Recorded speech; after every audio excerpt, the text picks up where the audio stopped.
so plain and precious. Finally, the Book of Mormon is the keystone of Emmanuel. Just as the arch crumbles if the keystone is removed, so does all the church fall with the truthfulness of the Book of Mormon. The enemies of the church understand this clearly. When we remove the Lord's name, Emmanuel, from the name of his church, we inadvertently remove him as the central focus of our worship and our lives.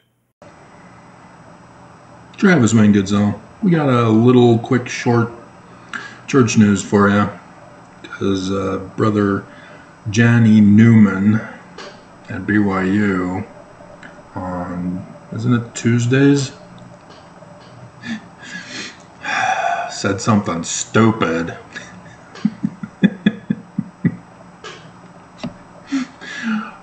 First, there's a new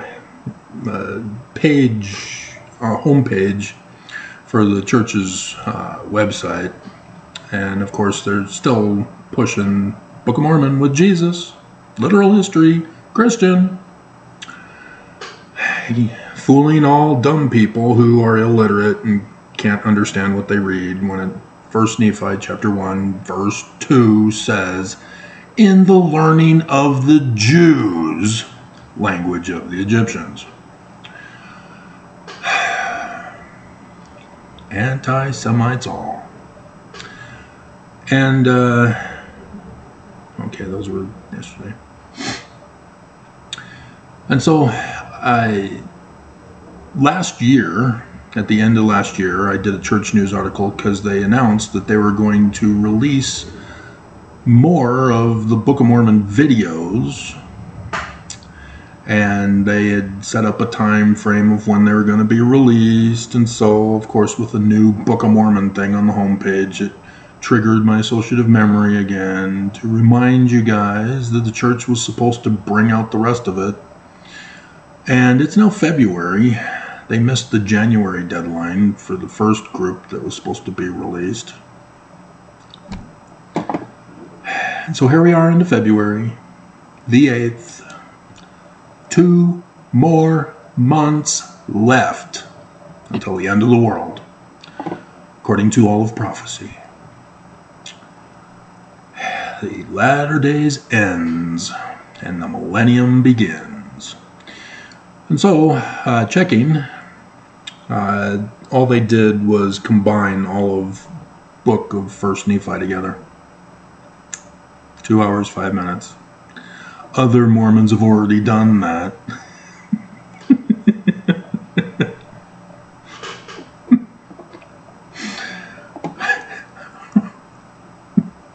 They're way ahead of you, church. There is the demand, and you didn't provide it, so they did it themselves.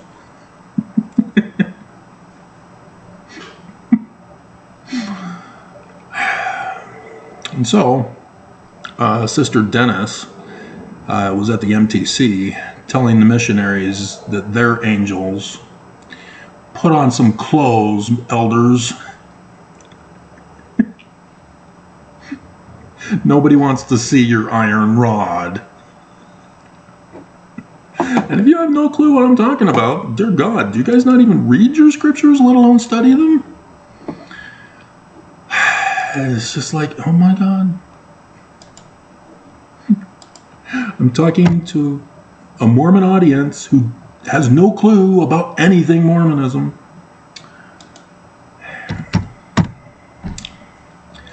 Second vision, verse 30. While I was thus in the act of calling upon God, I discovered a light appearing in my room, which continued to increase until the room was lighter than at noonday. That's the Egyptian translation of the Paleo-Hebrew word transliterated from the Egyptian as Emmanuel, the sun god of the Egyptians. When immediately a personage appeared at my bedside, standing in the air, for his feet did not touch the floor. He had on a loose robe of most exquisite whiteness. It was a whiteness beyond anything earthly I had ever seen, nor do I believe that any earthly thing could be made to appear so exceedingly white and brilliant. His hands were naked, and his arms also, a little above the waist. So also were his feet naked, as were his legs, a little above the ankles. His head and neck were also bare. Notice he's calling him a he. I could discover that he had no other clothing on but this robe, as it was open so that I could see into his bosom. For those of you who have lived a sheltered life of abstinence only and no sex ed, bosoms are your boobs, the breasts. Other names also.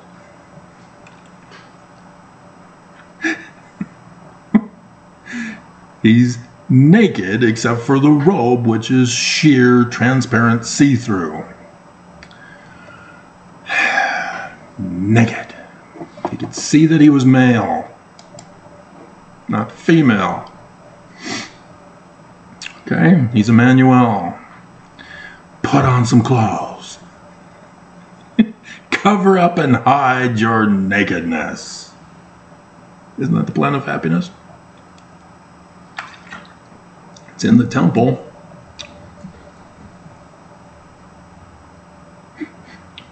The plan of happiness, cover up and hide.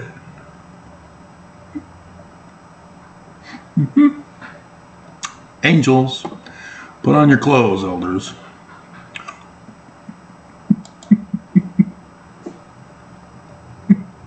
We could put Angels Among Us as the theme song.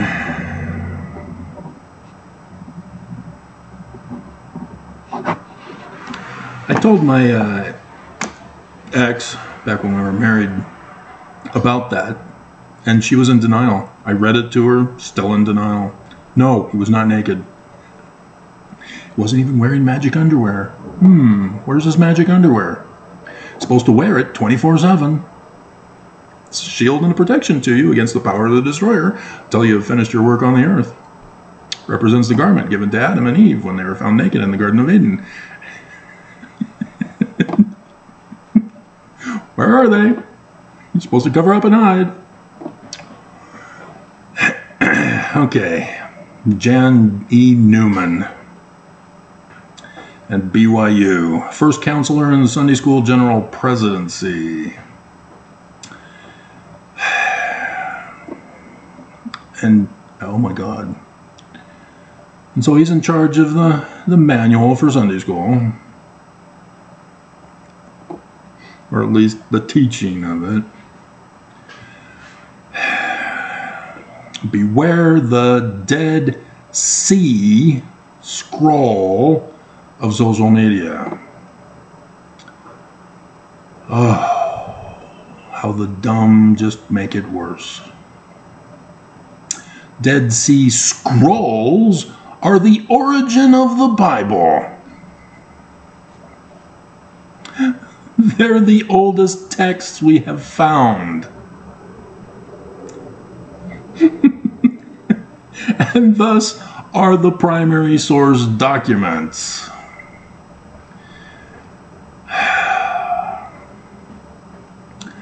And he's comparing them to social media. Can you say stupid, boys and girls? Very good. Who are the idiots in your neighborhood? In your neighborhood. In your neighborhood. Oh, who are the idiots in your neighborhood? The people that you meet each day. Dear God. And so, yeah, he is oblivious to the Dead Sea Scrolls and how this could have a bad impact.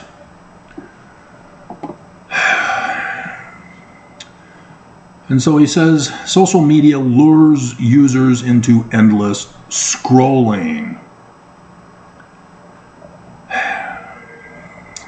And so he refers to it as a Dead Sea Scroll. The Dead Sea, a salt lake, a great salt lake, where Lot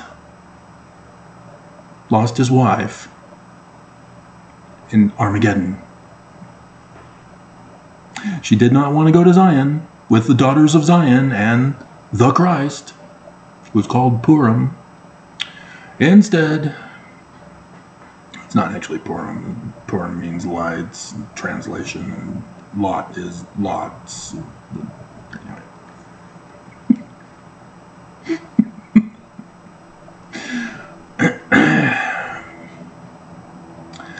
And so, yeah, because they neglected the poor.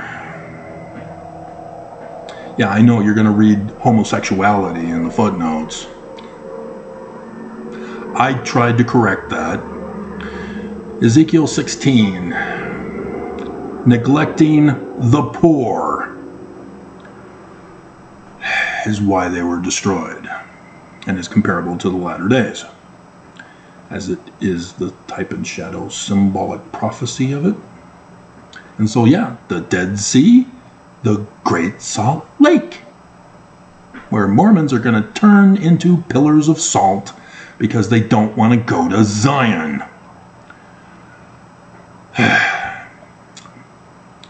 And so, yeah, located between Jordan and Israel, has living water which flows into it, but nothing comes out.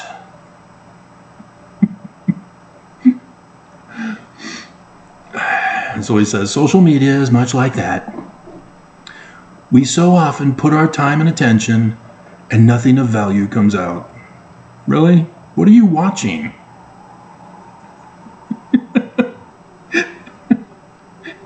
He's just generalizing that all social media is bad. There's nothing of value in social media.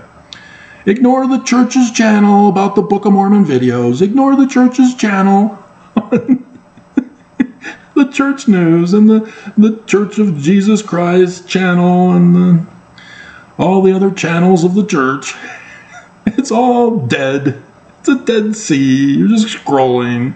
Nothing comes out of it.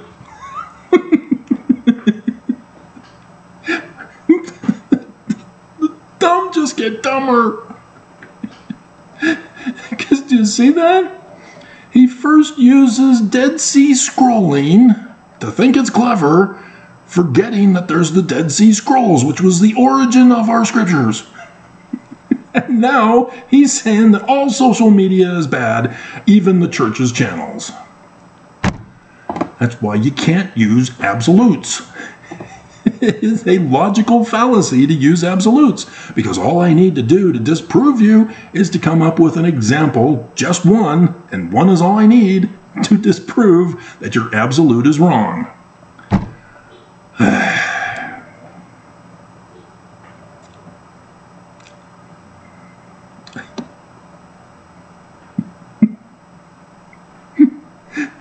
So the church's channels are a salty sea, void of life, drains us of our self-worth, robs us of our purpose, and effortlessly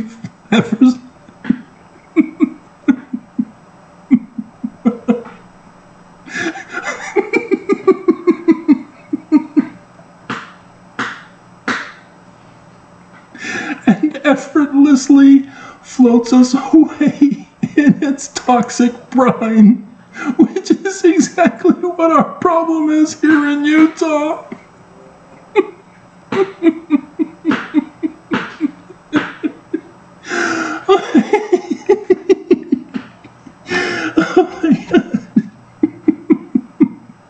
I did the reporting on this. It's the church that stole the water from the Great Salt Lake. So when the drought happened,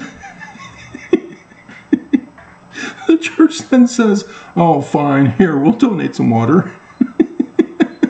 It's still not enough. And now we're looking at an ecological disaster. Oh my God. Despite the massive snow and rain that we got the other day.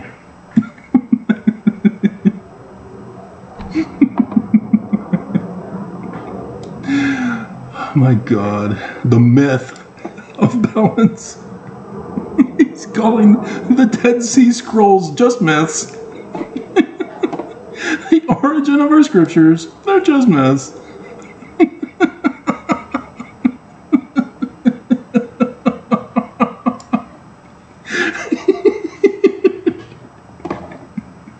Oh my God.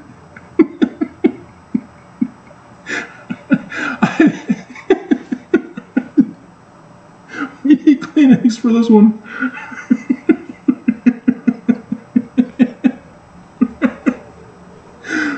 I have a video that's still saving, and I'll be uploading that first before I finally get this nonsense up. Oh my hell.